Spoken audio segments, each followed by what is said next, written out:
the producer might just, mistreat you, or whomever on set is. So that's like one of the main things that we just wanted to make sure that people understand, and to really just use and encourage people in front of the camera or behind the camera to say, use this platform. It is definitely created for you to know that you can also be active in having your own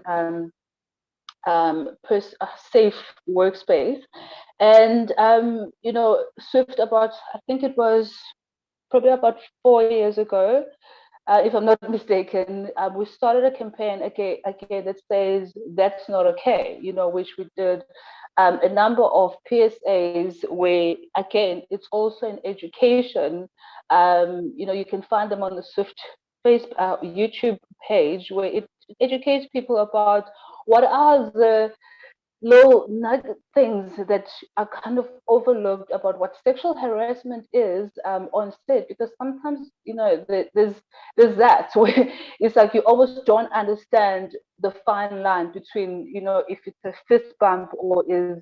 So we also have created that kind of platform, or that material rather, to say, if there is some sort of misunderstanding and you need to get more education, you've got those PSAs that are also saying that's not okay for you as a crew member or as the main actor or as a director to do this to the person that's working with you. So yeah, I think there's still definitely an amount of work. Like I said earlier, it will only end until when everyone comes on board.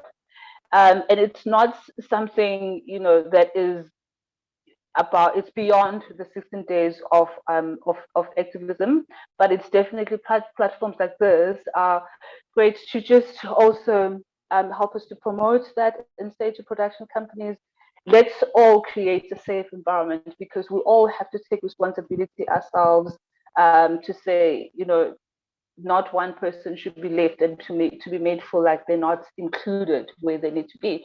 And if they feel safe, then we are then able to work on the work where we are. Gender empowerment becomes the focus areas. It's no longer about worrying, am I okay if I'm safe? That's that type of thing. So there's a lot that can be unpacked, but yeah, I'll just leave it at that for now. Thank you so much, Londeka, for that overview and the great work that Swift is doing. And I think when it comes to sexual harassment, you were talking about those nuances. Is it a fist bump? Is it a brushing? Is it a compliment? Where someone, and I always like to talk about the two eyes, right? Between intention and impact. So a lot of people will say, I didn't intend to do that. I didn't intend to offend, but the impact is still real. And so that binary situation that happens in that time between intention and impact requires us to actively do code of practices, to actively have safety contact people on set so that they are able to really define those lines. And perhaps before you have an intention, you assess to yourself what the impact could be. Again, from what you say, I want to pick up your points on silencing and this idea of courage to speak out. If I'm a runner, if I'm an actress, it's so hard for me to speak out to my executive producer, to my director. The hierarchies are entrenched. Everyone is on a tight budget, a tight timeline. You don't want to be that person halting production, because the mantra on production sets is, our production time, our production time, our production schedule. So the safety contact officer, please. Yes. Yeah, so no, I was just going to. I'm just like I'm like yes, we're on the same. We're speaking the same language, because and that's really is the importance of having that from the very beginning. If you're having your pre-production or pre-shoot meeting, which most productions actually have, then that should be on the agenda. If you're going to be speaking about location in that meeting, and speaking about scheduling and the code of conduct, conversation should definitely also be on that agenda. And you should also have, each and every production should have a safety, because then you kind of curbing all those myths or those issues of, oh, I didn't know this is a sexual, this might be considered a sexual harassment. And as well, the production companies then will be able to hold themselves accountable and also hold their crew members accountable and their actors accountable to say, you you were given the information. So there's kind of no space to say, I didn't know. So I think it really is so important, and I cannot stress it enough, to have the role of the safety contact officers right there from the very beginning, because it really also just creates a space and sets the tone for the rest of your shoot, if you can call it that. So yeah, I was agreeing very much on this impact. Yeah. Definitely. Now we have some questions coming in chat from Brian Sokoto, who is a senior journalist with The Citizens, and a tough journalist at that. He's always wanting to hone down on numbers and solutions. And in true Brian fashion, he's asking here, while we have the code of conduct, Nwandeka, what are the consequences for those who do not abide? How protected are those who speak out? And, this is an important consideration, because secondary victimization is a reality of what happens to those who speak out. So perhaps you could elaborate on the referral systems that the safety contact officers have in place, and also the fact that they are trained social workers, a lot of them. Yes. Okay, so I'm just gonna go back to say, like, with the confidentiality is that they are 100 and 25% protected, that no one else other than the people that need to, and when the SEOs enter into that agreement, into that conversation. So for instance, Londega walks in, I go to Lukolo, she's the safety contact officer, I say to her, listen, this is what's happening. From then on, Lukolo has to contact the production house, but before she even divulges what the information is, there is an agreement. It's almost, I'll call it an NDA almost, that the information that we share here is obviously not going to be. So already there is a protection. Not to say, to say, I'm giving you this information because we are working towards actually solving this problem.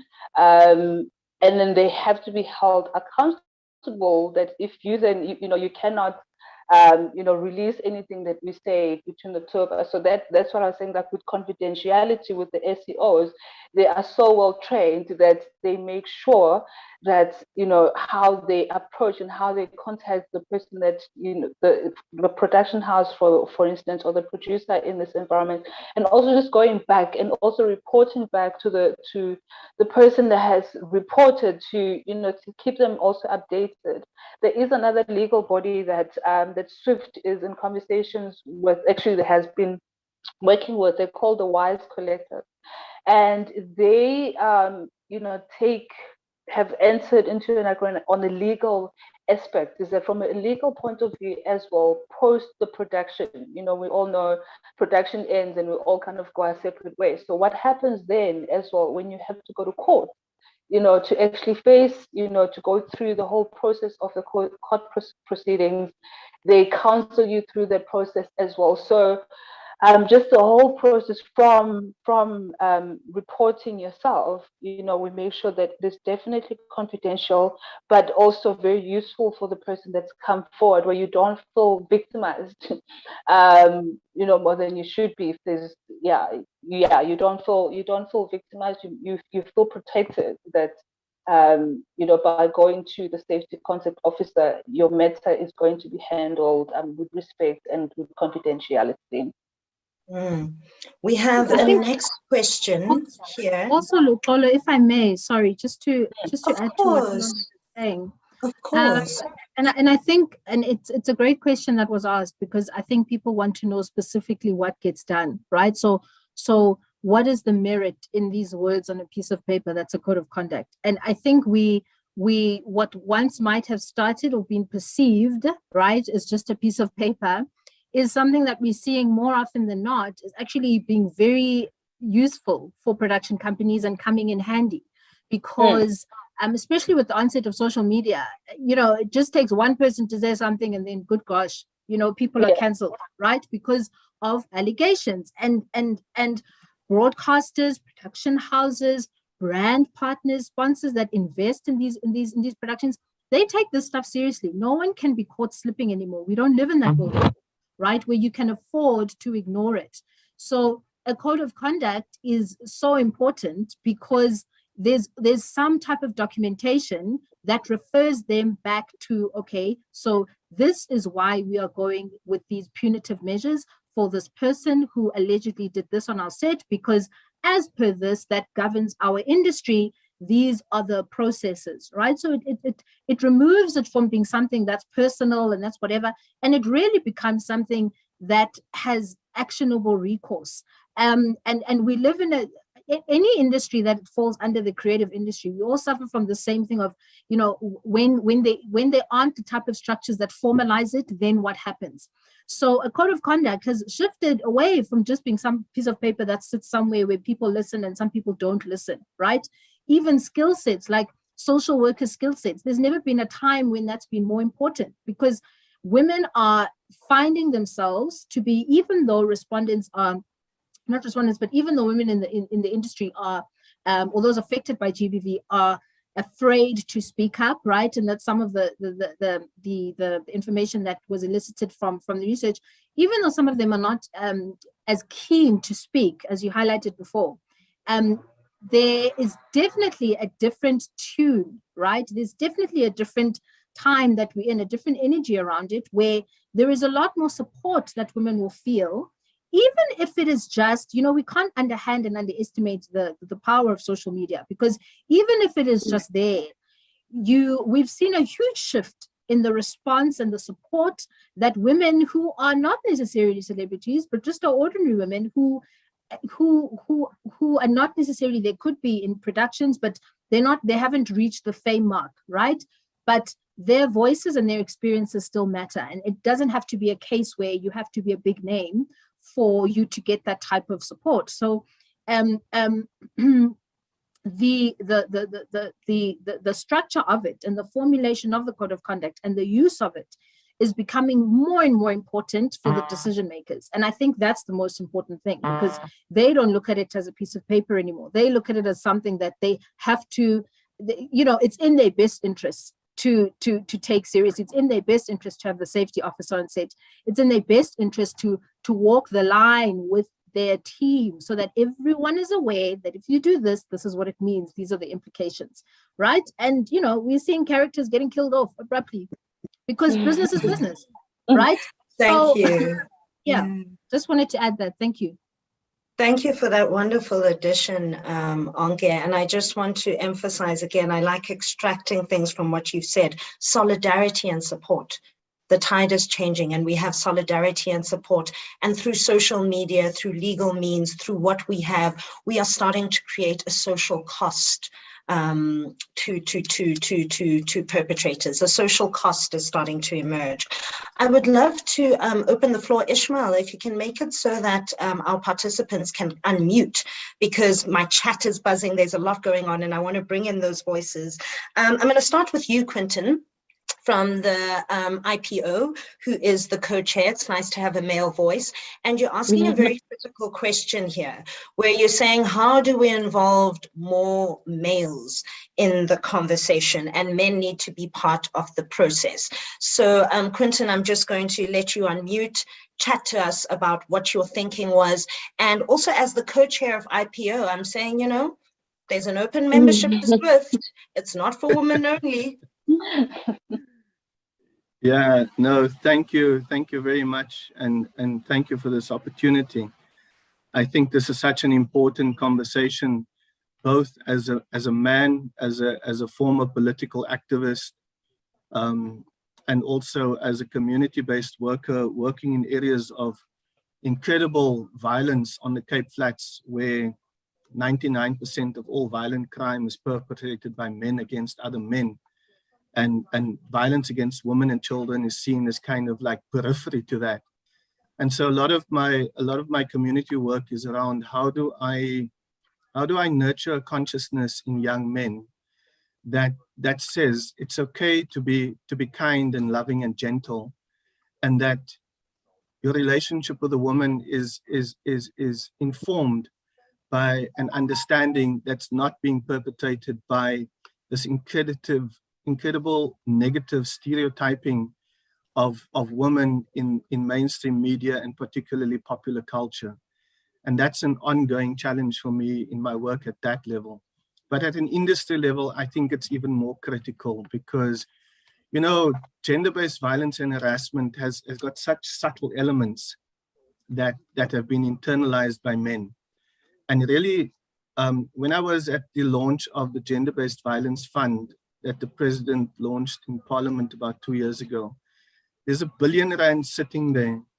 And I don't know what access or how to access that money to begin a process of engagement with men across various fora, to begin to understand how they've internalized these rights that they abrogate to themselves when it comes to women and women's bodies and personal spaces. And so, you know, for me, in an industry context, yes, we absolutely need all those accountability mechanisms and protocols, because that's critical to protecting the rights of women on set. And do we really understand? Somebody else posed the question, do we know how pervasive this issue actually is, other than those ones where it's been ventilated in the public domain? And can we as an industry mobilize ourselves to start developing programs that speak to these issues holistically, beyond the obvious need for punitive and protective measures and mechanisms, and make sure that we change that culture, because it's that industry culture of male domination and dominion, for want of a better word, that I think, I personally as a man struggle with it, first of all, just in terms of my own experience of power relations with people in positions of power and authority, having worked in the sector for 17 years. And I know what it's like, but I'm not a woman. And I think that it's those conversations that we need to start having, and they need to be facilitated in a more meaningful and structured way, so that we do make men part of the solution, and we nurture a generation of conscious thinking that I think is sorely lacking in our sector. Thank you. Thank you, Quentin. Onke, I'm gonna go to you on this one. Quentin has raised the point here, kind of summarizing the concept of toxic masculinity and how do we get men on board. And he's made it twofold here, because he's also asked what programmatic interventions are in place. Brian, I do see your question about how pervasive GBV is within the industry, and I will hand over to Ms. Zanele Mthembu, who we have here, who's the CEO of SWIFT, who has conducted research into that very question, and she can knuckle in on the numbers and give us some of the insights she's given us in chat. So don't think I don't see you. Bali, I see your hand, I'm coming. Gabby, I see your question. I just want to know that everyone is acknowledged. Onke, toxic masculinity, programmatic interventions, how are we doing? Oh, wow, I didn't think toxic masculinity needs a lifetime of solutions. But I know, Quentin asked how pervasive, he was asking, he doesn't even know how pervasive the situation is. Look, I mean, in the 2017-2018 year, right, there were 110 rapes reported daily to the police, and those were just the ones that are reported. That's 2018. So with the onset of COVID and lockdown and all of those impacts, you can imagine what the figure is now, right? Unfortunately, I don't have it on hand. But that was the situation then, and that was just as a country as a whole. When it comes to the pervasiveness in the industry, I think, like I said before, power is masculine, right? And this goes back to this concept of toxic masculinity. Even though we might see a lot more women in leading roles, or the entertainment industry as a whole might be frontlined by women more so than it was before, the decision makers are still men, right? So when you have conversations and contexts around couch casting, I mean, really, because it's a male sport, right? The industry that we're in is a male sport, and as a woman, you have to find a way to navigate yourself through it and still maintain your credibility in a way that never compromises yourself, never compromises your reputation, and it's not necessarily easy. It's a challenge for women, whether you are in an institutional organizational role, or whether you like it's an NFEF, or whether you are in an organization like a SWIFT or in a production company. The challenge is similar and the same, because you are faced with the concept of toxic masculinity showcases itself in many different ways, right? It's had centuries to develop. So coming out of that centuries of development is going to take something that is a step-by-step process. So I love the fact that you mentioned that R1 billion, because obviously there has to be something that is a monetary and injection and investment in the process around opening the conversation when it comes to men, and reframing their mind around the reality of toxic masculinity and how it affects everybody. And then also raising a generation of young men who understand their privilege in society by virtue of the fact that they're young men, right, without having done anything. So so I'll just say, I think in the context of also the NFEF and what we do, the foremost project that comes to mind is the NFEF Female Slate that we have, right? So it's our female filmmaker project, which we have been running since 2018. So essentially what we do is essentially what we do is we really enclose a bunch of female filmmakers for a number of years, and we guide them through the process. We upskill them, we enable them to have their stories told, right? And from different regions in the country, and specifically women from previously disadvantaged communities. And then we also nurture and support them throughout the process. So we release a call, the women apply, and for each year we appoint 10 candidates. And so over a period of 30 years, so over a period of 3 years, we have 10 candidates per year. And what we do is we appoint a production company, 1% female owned. So initially when we piloted this project, we worked with Physical Pictures, but then we appointed in 2018, we appointed Zinc Pictures, which is headed up by Utseho Kanyile. And we have worked with Utseho Kanyile from Zinc Pictures. We've worked with Bongi Selane also. But what we do is we appoint that production company, which is a tier 2 company again. So in our appointment of the company to facilitate these female filmmakers, we also make sure that it's a 52% owned female company, and that we appoint a company that too needs the development, right? So that we make sure that we are doing this process as much as we can, and hitting as many touch points as we possibly can. So that production company that we appoint, they basically guide these females through the process. So they help them unpack the details of what it is to develop a project, the details of what it is in production. They guide them on set, the post-production process. What does it mean to unpack, and what does it mean to unpack your content with an editor of your content? What does the entire value chain mean from a content creation phase, and then from a monetization phase with the marketing and the distribution of the films? So that whole process goes from inception of a concept of a film, from a female filmmaker of a short film that's 1 page, up into it being a production that's on the SABC, right? So that is a project that we run, right? And we run it in partnership with the SABC. We target female filmmakers, and we do it deliberately in that way. And it's a project which we do over a number of years. We always measure it over a 3-year mark, so that we can understand what the impact and the growth trajectory of that project is, so that we know where to fill in the gaps and where we need our support. So in a practical sense with the NFEF, we would be open to partnership on a project like that, a partnership that would expand the opportunity for those filmmakers, those female filmmakers which we onboard, right?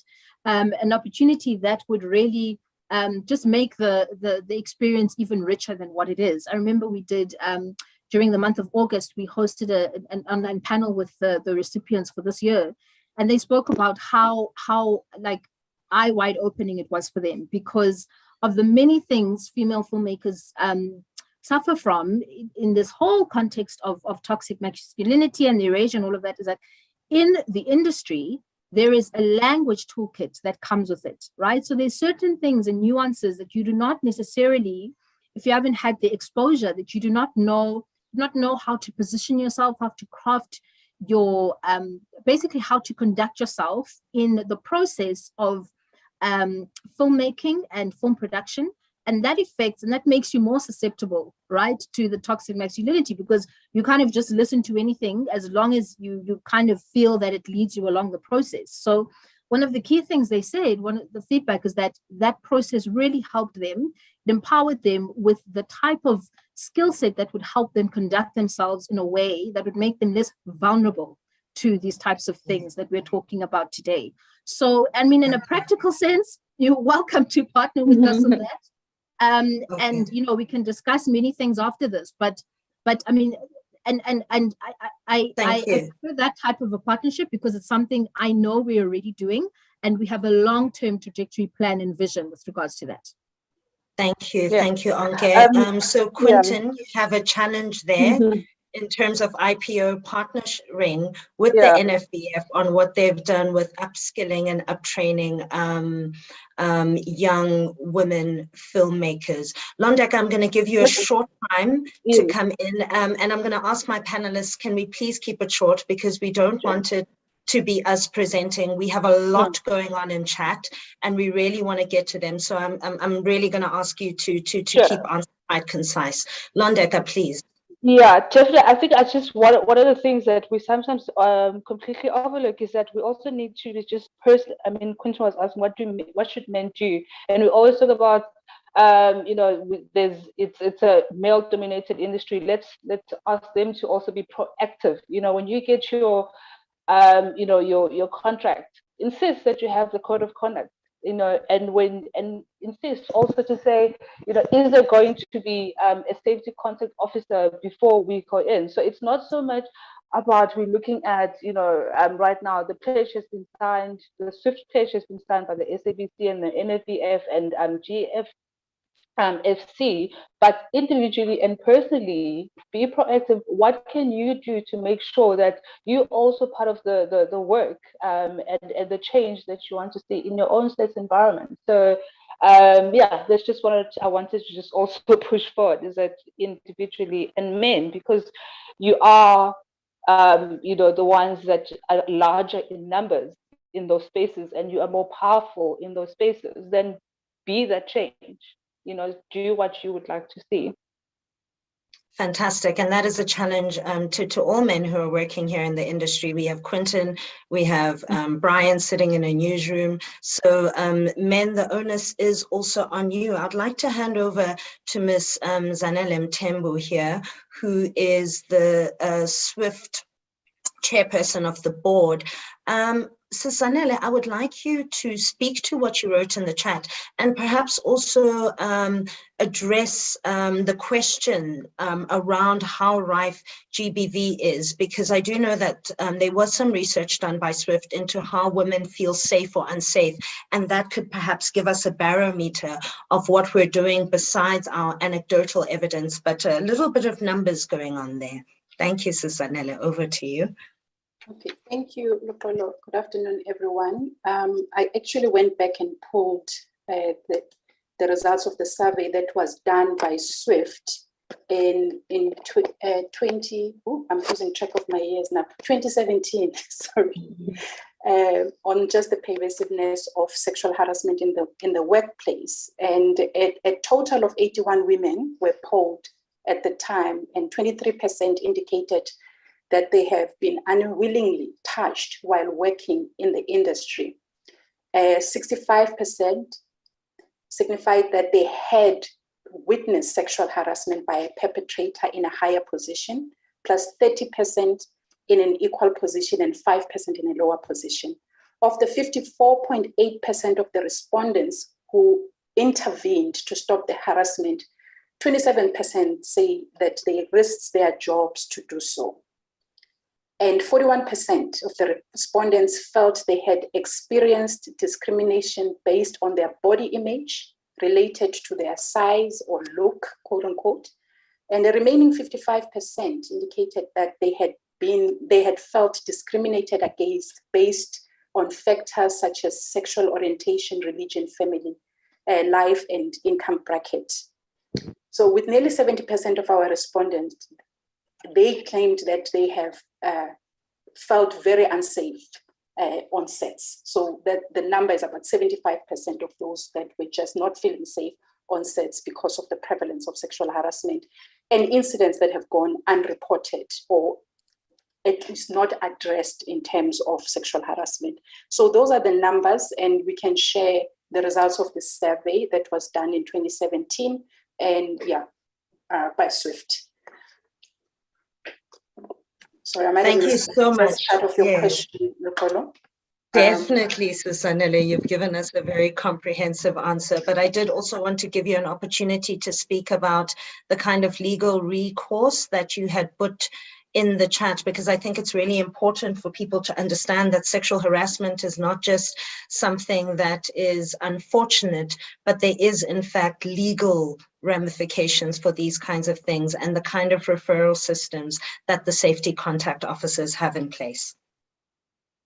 Yes, thank you, Dr. I'm going to just pick up on where Ulondeka mentioned, the role of the safety contact officers and the understanding that the safety contact officers have been trained in the legal framework of dealing with sexual harassment. So their primary role is to receive the complaints, to then manage those complaints and then refer based on their own investigation on what then would be the next steps.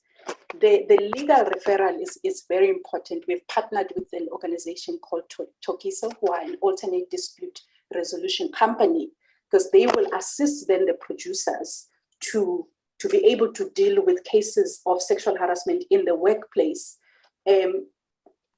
in terms of what can be done when those reports are made to producers. They know exactly how to investigate, how to initiate disciplinary hearings, and the sanctions that can then be levied on the outcome of those disciplinary hearings. So the safety contact officers are definitely legally trained. To emphasize what Londeka said earlier, in understanding the rights of the complainant and the alleged perpetrator, to make sure that the process is a fair process and there is thorough investigation in terms of the complaints that are laid. Thank you so much for that. Mandisa has asked a question here around the involvement of tertiary institutions.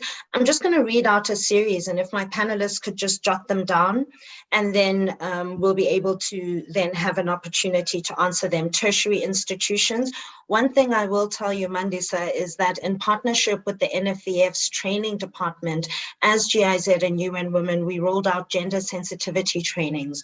And in those gender sensitivity trainings, a lot of AFTA students were there, and AFTA lecturers as well. And the idea was to start to sensitize them around these issues to catch them young.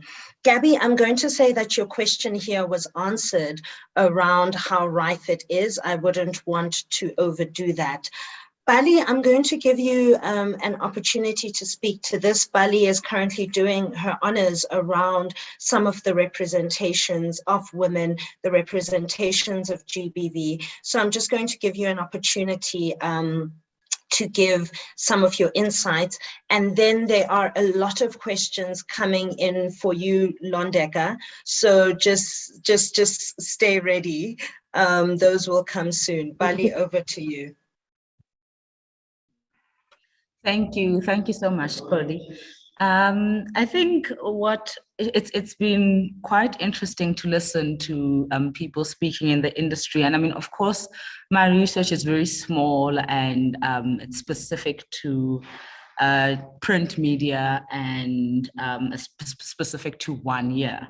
And just to quickly answer, someone was just asking that they don't know what the current national stat of gender-based violence, and I'll give you for just a period of 3 months, from October to December of 2020, there were 12,218 rapes. And it was reported that, I think that I'm not 100% sure, I haven't gone through the whole thing, but about 78% of those were women. So that's where we're standing as a society. And I've been listening to everybody speak about the industry specifically, and sure, we're speaking about the industry, but I wonder how much of a reflection is the industry of society, which then says if the industry is reflecting what South African society is there's a much surely dealing with regulation and making sure that everything is in place within the industry, still does not do or uncover the work that needs to be done deeper. So then it will still surface within the industry, because South African society is obviously born, or South Africa that is now has actually come out of a very violent past, which has created this culture of violence that we are even so used to that it appears in our newspapers, it appears in our language, it appears in our we speak of it, it's normal conversation, and yet it is so violent. So here we are discussing the industry, and it's really important that, I think, for me, that we also speak about how, yes, we can fix the industry. And let's say in 2 years' time, we get everything, we put everything in place for the industry. But if we're not parallelly doing the work within society, I wonder how much can really get done. And I think, Xoli, if the panelists maybe could just quickly give their perspectives on that. Okay, that's going to be question 2 that they've jotted down. So we've got tertiary institutions, and we've got Bali's question here that is saying, the industry does not fall outside of society. The industry is part of society. How are we going to make industry change if we're not seeing societal change? And also a comment there around the normalization of violence, something that is abnormal has been made normal. Now, Ingeborg, I'm going to go to you. So my panelists have going to have 3 sets of questions to answer. Ingeborg, I'm going to go to you so you can pose your question to Londeka. Londeka, I won't direct it. As soon as she's posed her question, you can start with Ingeborg's question and then go into the other 2 questions and then over to Anke. Thank you. Okay, so about the tertiary institutions, I don't have... Sorry, I was trying to see, Ingeborg, are you able to unmute? Ingeborg? Okay, then I will start with Ingeborg's question to you, Londeka, which I had wanted you to... Ingeborg, are you unmuting or is there background noise? I am trying to unmute. Londeka, over to you. She's unmuted. Oh, okay. Ingeborg, could you please pose your question to Londeka then? And can you hear me now? Yes, we can hear you, Ingeborg. Okay, great. I hope you can't see me. No, we can't see you. Are you in your pajamas? Okay, No. Okay, so my question to Londeka was, I was interested in whether victims have been, have come forward now that you, well, not now, but since 2018, that you are providing all these support mechanisms that you mentioned earlier, and also, which forms the basis of your code of conduct. Have there been more victims coming forward? Have there been any victims that have come forward? And what impact do you think you had in supporting them and thereby encouraging other victims who may have been too scared to come forward and know that they are safe when they report this to SWIFT?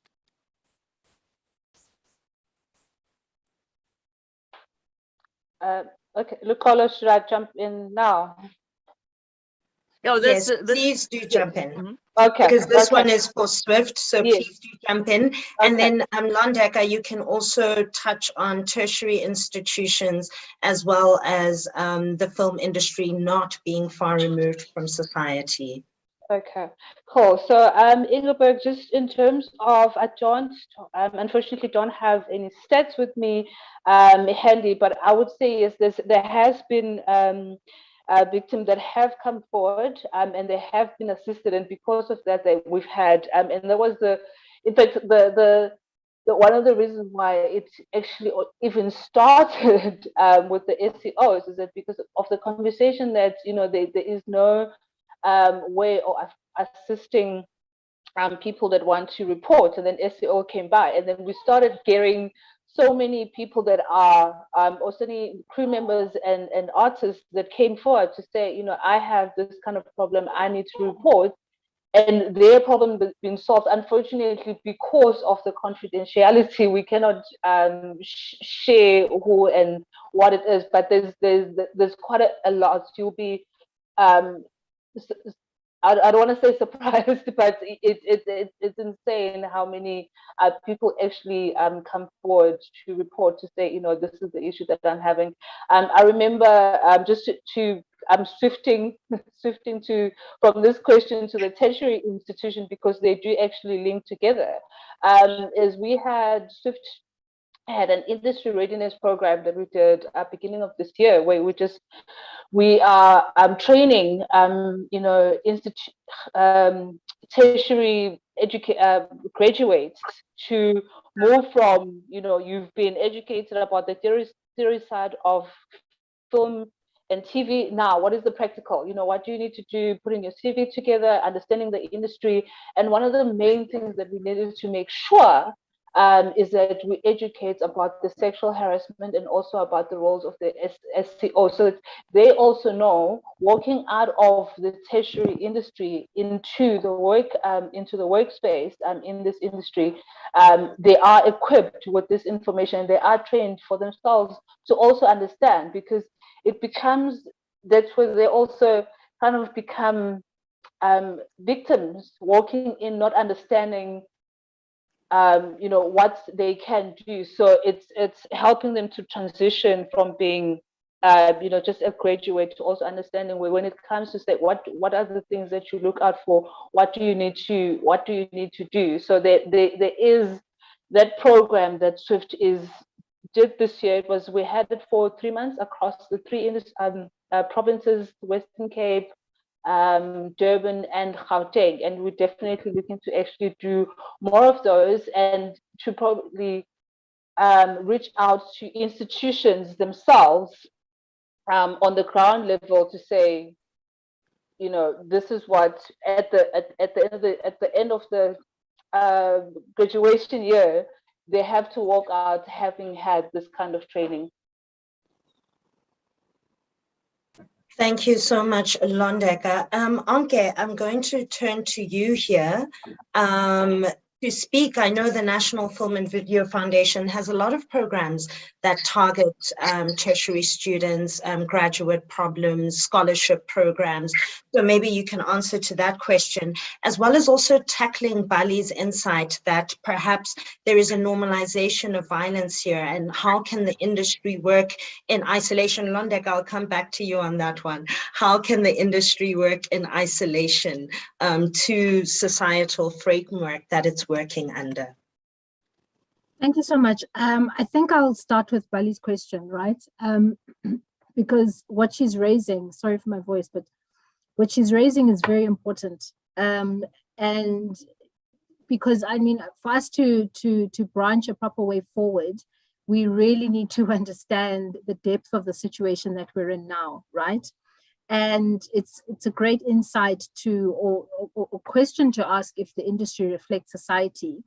I think to a certain extent it does, because while you find that there are a lot more women in it, right, participating in the industry, women are still very much affected by gender equality challenges and gender-based violence, right? So that was some of the insights that were shared on the report earlier, from the report earlier. But to really speak to what you're saying, I think the key thing here is for us to understand the history of the country very well. So Ubali touched on apartheid, and we need to understand, we must always understand and appreciate the fact that our education of apartheid is very limited, right? So what we know about it and what we understand is limited in terms of period, but also in terms of the depth, right? So in terms of the effects that it had and the compounding effects of it. So gender-based violence does not occur as, you know, in a bubble on its own. It occurs within the context of many other societal issues. For example, alcohol abuse. So if you know, you look at the commentary around lockdown and alcohol, is it on, is it off, is it on, is it off? And South Africans lamenting about alcohol being on and off, and then South Africans saying, well, South Africans have a problem, we have a drinking problem, we drink too much. We need to understand the pathology behind that, right? So we need to understand the fact that we come from a society where even preceding the apartheid times, when you spoke about migration, right, and the breaking up of Black family structures, you had male figures who would leave emakaya or traditional, you know, homesteads to work in the cities. So you had that migration pull. You had women who were left to fend for themselves with the children because sometimes there would be no money brought back home from the men who were living in the cities. Then what happens is, to the men living in the cities who are not necessarily always bringing money back home, and obviously I'm just really top lining this, there's obviously a lot more depth to it, but what happens is you have the DOP system that is instituted. So instead of people being paid with money and being able to take care of their families, they paid in alcohol. So you have a society of men who are used to drinking traditional alcohol once off, you know, not necessarily every day, probably once a month or very rarely, because of the long process it takes to make it primarily, and also because back in those days it was only really drunk on special occasions. You have that to having a society of men who are drinking all the time every day, and not because they want to, but because they really have no other option and they just have to do it. So then you have this dependency on alcohol and everything that comes with that. What comes with that is violence, this violent structure that we have that perpetuates. So it is not, I'm not condoning alcoholism or whatever, but what I'm trying to say is we need to understand what brought us to the point where we're in now, where we say we have a violent society and that alcohol plays a huge role in that violence. Instead of pointing the finger at society and saying everybody's bad for drinking too much alcohol, without understanding the depth of the history, it's very difficult to chart a way forward that is practical and that is going to give you an outcome that solves so many societal structures just by having a focus in a particular way. And I think that that's where we are. I think that that's where the challenge is the fact that we are yet to do that proper overview of the effects of our history and what it did to get us where we are now, because that proper overview and the depth of insight will help us understand the extent of violence in our society right now and how it's perpetuated by various structures of society, and then obviously who are the victims of that violence, right? Particularly today, we're talking about women, there's children, who are the victims of that violence, so that we do not always have a situation where every year when we're talking about 16 days of activism, or we are highlighting it during Women's Month, our conversation is kind of top line. We need to get to a point where, because we have a proper understanding of the pathology of violence and how it's affected us generationally, then you can be able to strategize and formulate a process to eradicate it, right? You cannot eradicate something that you don't understand and that you don't understand the origins of it, right? So her point that she's raising is absolutely critical, because we have a gap of learning, a gap of understanding in how we've become what we've become. And it's not something, and when I say we, it's deliberate, because, you know, just because I've never been a victim of gender-based violence, it doesn't mean that it's not something that affects me. It absolutely does, because it affects, as long as it affects somebody else in the society who's part of the entire value chain, it's going to affect you. And until we get to a point where we can accept the fact that gender-based violence is everybody's problem, right? Because ultimately it's still violence, then we are in a much better position to chart a way forward that underpins that consciousness that Quentin was talking about. Because it's very difficult to be conscious about something that you have no appreciation for. You cannot have appreciation of something that you do not understand. So our depth of gender-based violence in this country is lacking a proper understanding of how we got to where we are, right? So I think that is my part of my solution in regards to your question, is that we first and foremost have a very big gap in terms of understanding the road that led us to here. We understand the political issues around our past, but the social economic issues and the social contracts and the social impact of it is something that we are yet to understand. It's something that we are yet to appreciate. And if we did, right, then something like a code of conduct would be perceived as a much more in a much more robust and positive light as it has been historically, right? So even conversations like this, they're absolutely critical, because a code of conduct is not just something that people put together that, you know, for the sake of doing it because they want to do it. There are impacts. There's impact to a code of conduct. There are people that have to be trained to understand what it is. The social workers that we were talking about earlier, it is an impactful thing, and it is something that has a domino effect, right? And yeah, so I mean, I think that for me is part of the solution around there. With regards to the NFF and what we do, look, I mean, we have 4 core funding pillars, right? So there's development, there's production, there's marketing and distribution, and then there's training and skills development. Now, in the training and skills development, it is quite broad in the sense that we fund filmmakers, content creators, and all of that who are obviously interested in engaging in the industry and developing their career in the industry. So we have our Sadiba bursary schemes. We also did do, as Lola did mention, the gender and the gender sensitivity training that she mentioned before. It wasn't just for students at AFTA, it was also for professionals. It was a pilot project that we did. So these are some of the projects that we have. We are in a process of ensuring that we have more of those projects on a consistent basis, right? But the thing is, for us, what's most important is to institute those types of projects in a way that is very measurable, right? Because it's one thing to just garner people together and gather them and say, okay, fine, let's do this gender sensitivity training because, you know, that's what society says we must do. We have to do it in a way, and that's why I spoke about the 3 years before. We have to do it in a way where we can measure the impact of the training, you know, so we always have to earmark it. That's why it began as a pilot project. We have to earmark it in such a way where we can measure the impact it 3, 5, 10 years down the line. So we are not just doing it for the sake of doing it. It is something that we can see the effects of, institutionalized and ingrained in the industry. Otherwise, you know, why are we doing it? So I think the approach also matters from our end, right? That it began as a pilot. It is in progress for us to continue it on a lot more long-term basis, but we are conscious of the fact that we have to do it in such a way that results in a positive income and a positive outcome that is measurable, so that we can speak to specifics, right? We can tell you percentages and numbers and that are impact driven, that are numbers driven, because a conversation like this around gender equality and gender-based violence, conversation like this needs to be equated and needs to be solidified by numbers, so that those who are not the converted can understand the impact of it.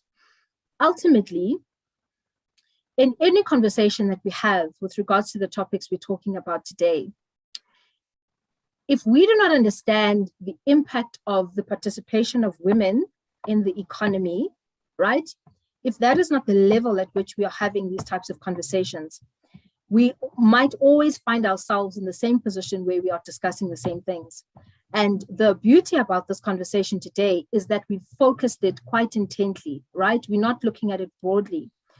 And that is such an important thing to do, because we have to always contextualize it within the role that women play in the overall economy, the impact of our participation. Because someone who is affected by gender-based violence, that is one person who's out of the economy for however many days or months it takes for them to heal from their wounds. And you must understand that woman, the impact it has on her affects everyone around her in her society, the children that she raises, or whatever the case may be, you know. So then you by virtue of her being abused, you are impacting 2, 3 generations, 2, 3, 4 generations younger than her, that have to look at that and grow up with that as a model of the way the world works. So, you know, you at some point you have to have a process of re-educating and unlearn it, and helping people unlearn based on the way they, you know, they saw their mother or their sister, their aunt or their sister being treated. So until we can have on our tip of our tongues and always understand the impact of this in the context of the participation of women in the economy and the importance of women in the participation in the economy, we might always find ourselves in a situation where we have conversations that do not necessarily lead to actionable outcomes. But I genuinely feel like this conversation is, because it's so targeted in its approach, and because of the partners which we are speaking alongside who tend to always move towards actionable outcomes, and because of the wonderful relationship we've had with SWIFT, this is not necessarily the same thing, but it's important to highlight that, because our participation in the economy is absolutely fundamental. And as sad as it sounds, unfortunately, to the ears that need to listen, sometimes that's how we will need to broach the conversation, in order that the change is not just being ushered by us, but the change is being intentionally driven by other people in power who can do so. Thank you so much, Anke. We are 5 minutes over time, but Anke, thank you so much. You really pointed on very critical issues there, so eloquently put. The intersecting historical impact of the apartheid era in terms of the migrant labor system, alcohol and substance abuse, the very fact that our interventions that we do jointly, we need to make sure we measure impact. M&E becomes critical in terms of not just doing trainings, but seeing those outcomes, and the intergenerational impacts of trauma and violence, and the need for a feminist economy, an economy that understands that women need to be centered in it. Londeka, I am going to give you the last word. In a nutshell, what you would like people to be left with. And then I think it is time to wrap up. People are closing off. I do like to respect people's time. So Londeka, if you just give us a wrap up from SWIFT's point of view, and the last word will go to you. Thank you so much to GCIS. Thank you, Anke, for your inputs. Thank you, Londeka, for your inputs as well. This has been a robust, brilliant, and engaging discussion with wonderful, wonderful insights. So thank you to my esteemed panel. It has been nothing but a pleasure. Londeka, actually, okay, Ingeborg, you're killing me here with the question that you want to be answered. But Londeka, you can read it in chat, and perhaps in your closing words, do acknowledge what and believe me, Ingeborg, we're not running away from the question. It's just that I am worried about people's time. But Londeka, if you could address Inga's question around re-traumatization, the case that I think has been brought up many times with SWIFT around the experiences, the triggering experience, the re-traumatization of Ms. Rose Modena as an example. So if you could allow for that and then wrap us up. You're on mute.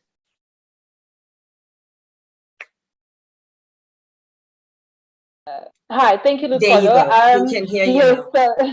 so I am actually on my phone, so I'm not able to, because I'm not able to read the chat on my mobile. So I think if I can just ask Inga if she can drop her contact details on there, and perhaps I can just contact her. I can see the question, but I have to sit sideways for me to actually read it. It's a bit difficult.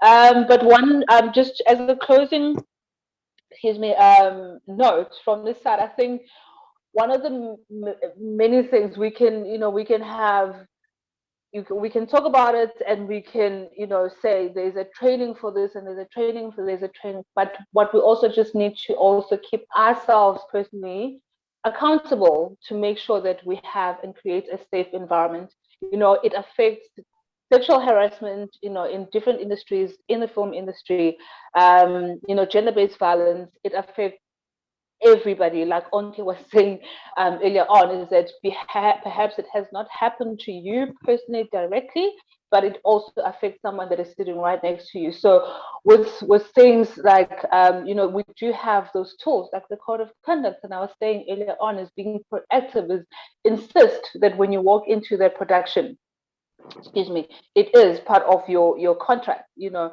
insist that you have that kind of training for yourself and your colleagues as an HOD, you know, on that production. You know, if perhaps production has not raised it, as an HOD, say, you know, I would like to have a contact safety contact officer for my department, if that becomes the case, so that then you also know that you are playing a role. So there's so much more that we can actually do actively without, you know, trying to have too many conversations and us saying, oh, we need funding for this, and what about that, and what about that. Is where you are right now, right there on that production. You might have gone into this production 3 months in and you heard this conversation, perfect. Then go back to production and say, well, you know what, it's okay. We are 3 months in, we're about to finish shooting in 2 months. Can we have a safety contact officer? There's never a timeline to say, oh, it needs to happen at the beginning or at the end. So I think just personally, individually, that's also just played a role to say we are creating a safe space for everyone and for people. So, and thank you so much, Lukolo, very much for this platform and for the UN Women and GCIS and GIZ. Thank you very much. We really do appreciate having had this conversation, and forward we go. It's Thank you so much to our panelists. Thank you to our participants. Thank you for the engagement. Thank you, Onke.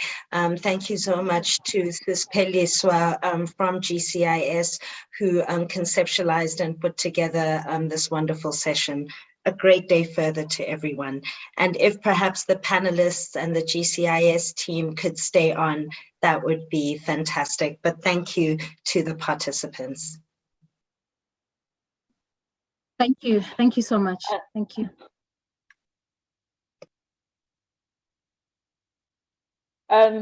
Thank you. I think, yeah, Lukolo, I feel like there's a question that Inga is really nice to address it. Unfortunately, recording stopped. Sorry, Landeka, you're on mute.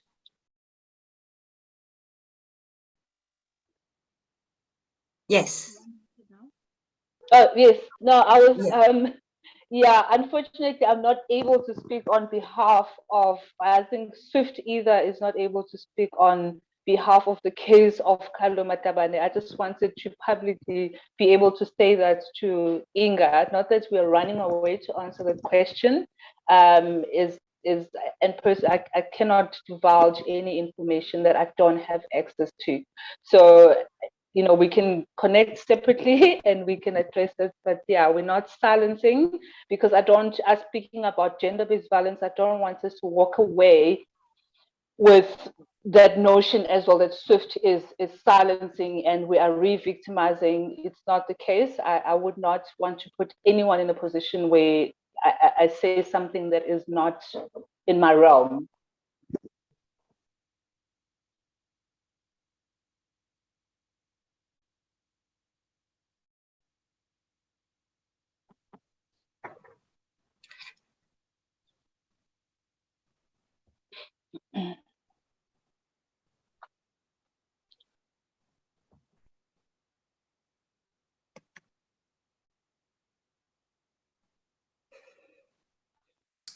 I'm just busy removing the guests. Okay, so I'm heading out. Thank you so much. Cheers, everyone. Thank you, Lukolo. Thanks, Londeka. Londeka, if you have a few minutes, we had just wanted a quick debrief. Okay, yeah, sure. Just a